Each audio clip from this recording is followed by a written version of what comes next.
Hello and welcome to my YouTube channel. This is Sophia, and today we'll be talking about Rohini Nakshatra. So first we want to understand a little bit about Rohini. This nakshatra is also known as the bullseye. Okay, the location is 10 degrees, 0 minutes of Taurus to 23 degrees, 20 minutes of Taurus. Rohini is known as the Red One. Visited at the head of the constellation of Taurus, the red hue of Aldebaran shines brightly in the night sky, therefore known as the bullseye. In Vedic history, Rohini was the youngest of all the 27 nakshatras, and she's also known as the moon's favorite wife. She was despised by Jyeshtha, who didn't like Rohini getting all this attention from the moon. In real time, the moon is seen to be transiting the longest in Rohini's part of the sky. And hence the story holds true about the moon's favorite pastime in Rohini. There's a lot of fame associated with Rohini, but first things first, Rohini is a Taurian nakshatra. The deity of the star cluster is Brahma, the creator himself. So these natives are potent with the power to manifest anything they desire. So which begs the question, why is Rohini so famous? Natives of this nakshatra can become inventors in fields that no one dares to venture into. This can be especially true for fields that make a lot of money. So in Vedic texts, Rohini is the most attractive of all constellations. These natives can attract jealousy, enmity, and resentment if they're not careful, because with attraction, there does come a train of unpleasant feelings as well. So humility is their only salvation. This is where the eternal debate of free will versus fate becomes really fun. Because when you look closer at Rohini, curiosity tends to grab a hold of you and sort of doesn't let go. Brahma, the ruler of Rohini, has a controversial history associated with this nakshatra as well. And his history is a little bit dubious. So as the lore goes, it is said that without anyone else in the universe to mate with, Brahma fell in love with his own offspring.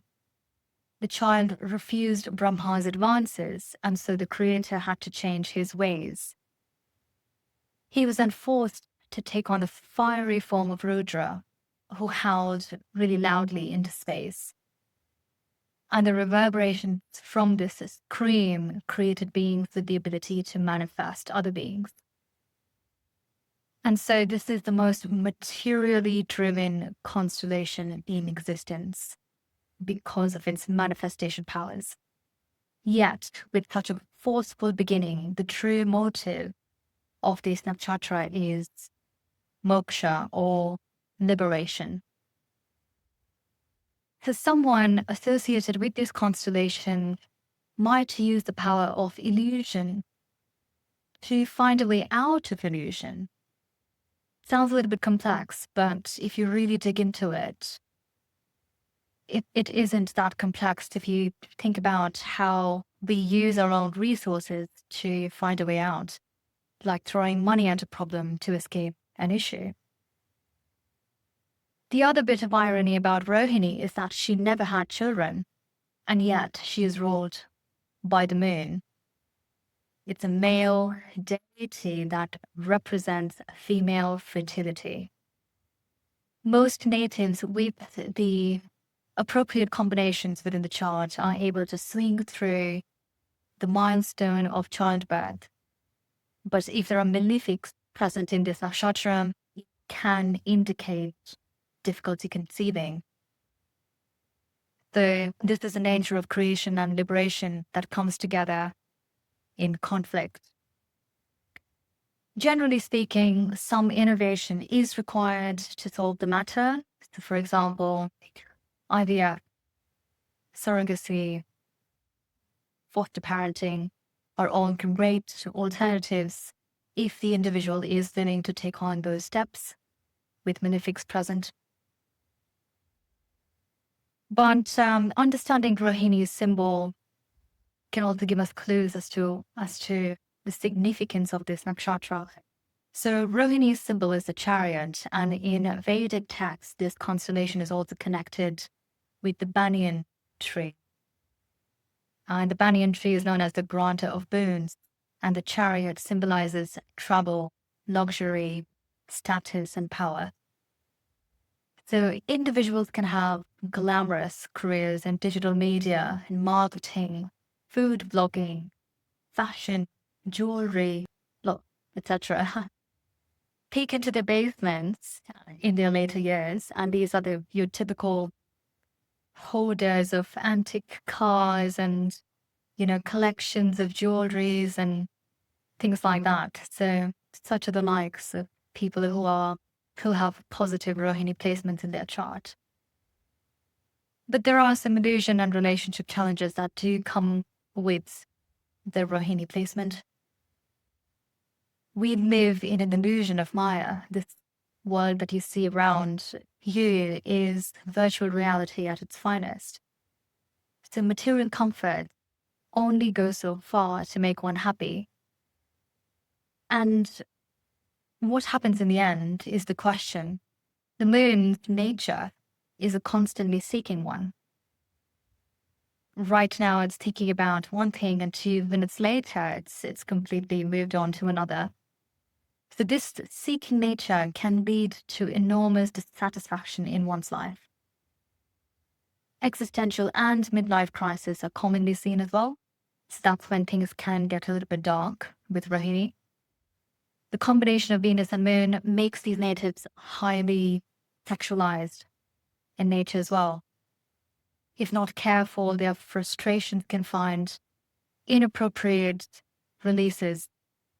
So, for example, excessive masturbation, cheating on, long-held relationships, gambling, eating disorders, over-possessiveness, and compulsive behaviors. Also, exorbitant amount of spending on oneself can take on dangerous undertones as well. Relationships for these natives can never really satisfy in full. They often tend to frog leap from one person to another because of the nature of the moon, because it's so ever-changing, and because this constellation is so attractive, it's constantly attracted to the next best thing.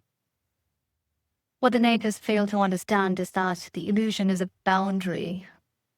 It's not infinite, it's a boundary that's been created by nature for the enjoyment of higher forces. It's eternally transient. Not attaching yourself to any of it is where security and belonging really come from.